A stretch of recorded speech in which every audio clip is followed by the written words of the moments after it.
वैसे आजकल परंपरा चल गई है कि गुरु ही भगवान होता है। गुरु भगवान नहीं होता, वो तो भगवान ना आए थे सीधे गुरु बन के, और अपनी भक्ति की सतिथि बना के रखनी थी। काल नो सोचा है नकली संत नकली पंथ बना के नकली नाम जाप करा के इनकी भगवान से आस्था हटा दूं। जो साधना ये करेंगे उससे लाभ तो होना नहीं, आपत्ति नो की नो पड़ेंगी आके, तो कुछ दिन में भक्ति छोड़ देंगे।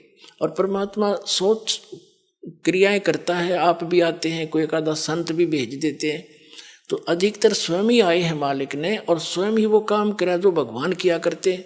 तो वो तो भगवान और गुरु वो तो वन ऑल इन वन थे, वो तो सब कुछ थे दाता।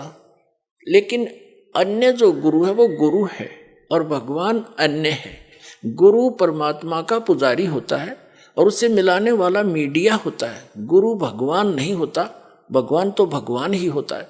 लेकिन उस परमात्मा को पाने के लिए एक विधि बताई है परमात्मा ने कि अपने गुरु को आप एज ए गॉड ट्रीट करना, उससे भगवान की तरह व्यवहार करना, ताकि जब तुम यहां से जाओगे इसी रूप में आगे भगवान परीक्षार्थ बैठेगा। और यहां जैसा व्यवहार आप कर रहे हो, जैसे विचार अपने गुरुजी के प्रति रखते हो, वो वहां भी होंगे।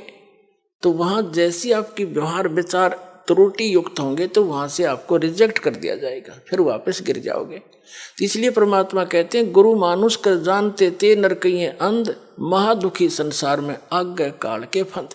गुरु गोविंद कर जानियो रहियो बचन समाए, और मिले ते दंडवत बंदगी नहीं पल पल ध्यान लगाए।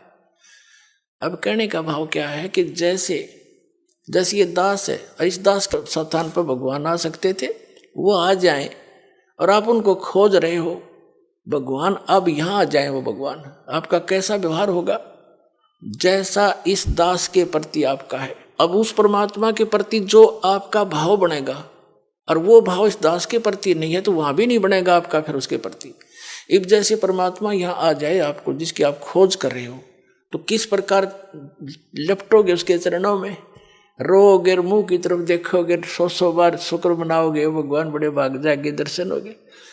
जिस भगवान को हम खोज रहे हैं, और वो आज इस दास के स्थान पर होता, वो तो हजारों बार हुए हैं, रहे हैं दाता, हम नहीं समझ सके।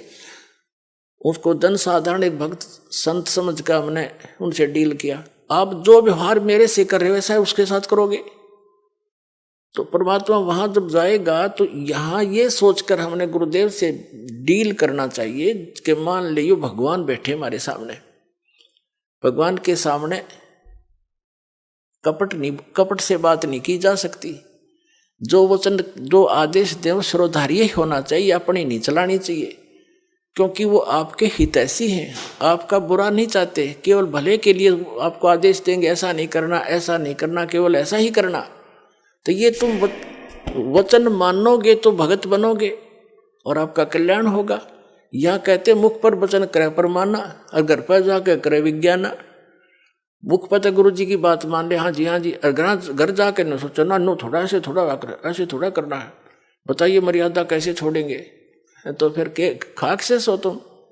जो गुरु वचन पर डट गए कट गए फंद 84 के, भाई जो गुरु वचन पर डट गए कट गए फंद 84। तो गुरु वो तो गुरु रूप में आए थे मालिक ही, लेकिन दास गुरु रूप में मालिक नहीं, उस मालिक का दास समझो।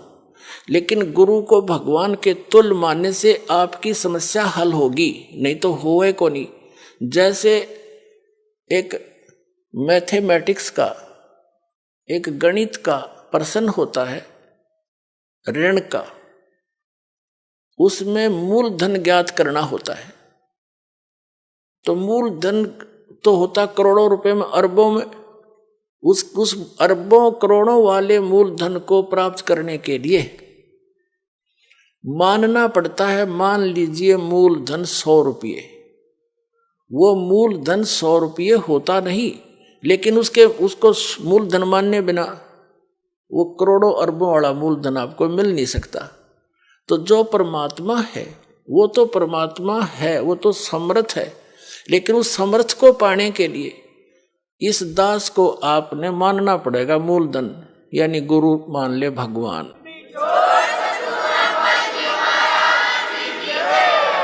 तभी आपकी यह समस्या हल होएगी। नहीं तो कति नहीं हुआ, 0 नंबर आओगे आपके। तो इस प्रकार समझदार को संकेत बहुत होता है।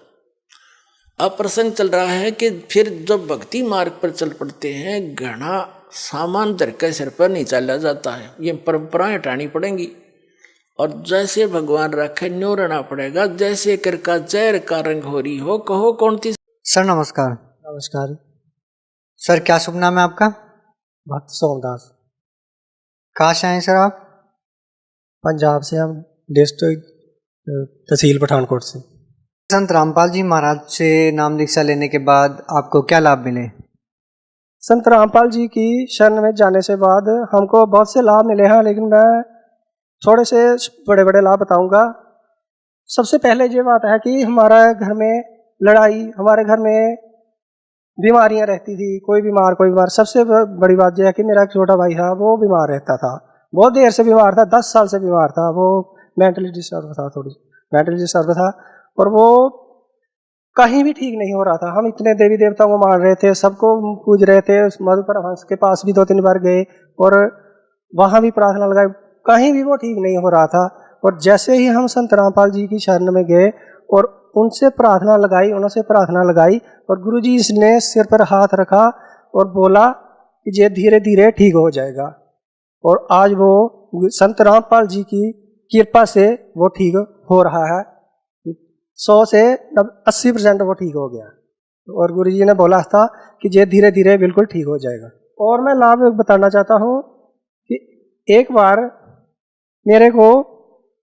मैं घर पर सो रहा था रात के समय, और क्या हुआ कि सुबह के 4 बजे थे, ऐसे ही 4 जमदूत दिखाई दिए मुझे। अचानक जमदूत आए और मुझे बोलते हैं कि तुझे उठाकर ले जाएंगे, तू बहुत भक्ति करता है, ये करता है, वो करता है, संत रामपाल जी के गुण गाता है, ये करता है। मैं ठीक है, वो बोलते हैं कि तुझे उठाकर ले जाएंगे। मैं बोला ठीक है, ले जाओ। वो आए और मुझे ऐसे कहने लगे कि तुझे उठाकर ले जाएंगे। और मैं डर गया, इतना बहुत ज़्यादा डर गया, और मुझे मेरा बीपी एकदम बहुत हाई हो गया, मुझे घबराहट होने लगी, बहुत मुझे होने लगी। मैं डर गया, बिल्कुल डर गया। फिर मैंने सोचा अब क्या करूं। फिर मैंने सोचा कि आश्रम में जाता हूं, संत रामपाल जी के आश्रम में जाता हूं।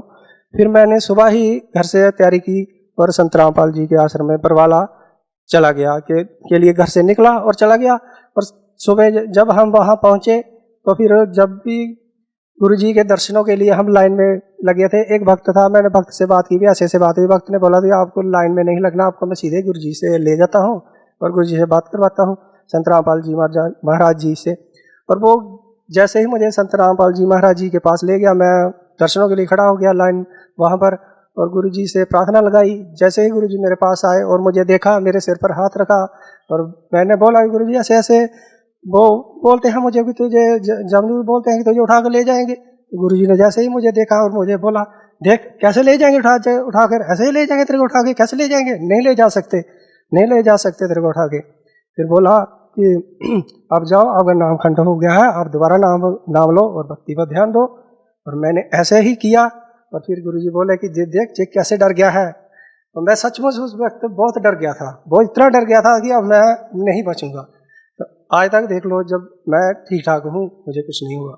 और एक लाभ मैं बड़ा बताता हूँ कि मैं जब एक बार अपनी मोटरसाइकिल पर जा रहा था और बहुत तेज से जा रहा था, इतनी तेज जा रहा था कि संभालना भी मुश्किल था। एकदम गुरु जी का नाम लेते हुए जा रहा था मैं। एक दिन एक अचानक मेरे मोटरसाइकिल के आगे एक वो भैंसा होता है बहुत बड़ा, वो एकदम जगदम आगे आ गया।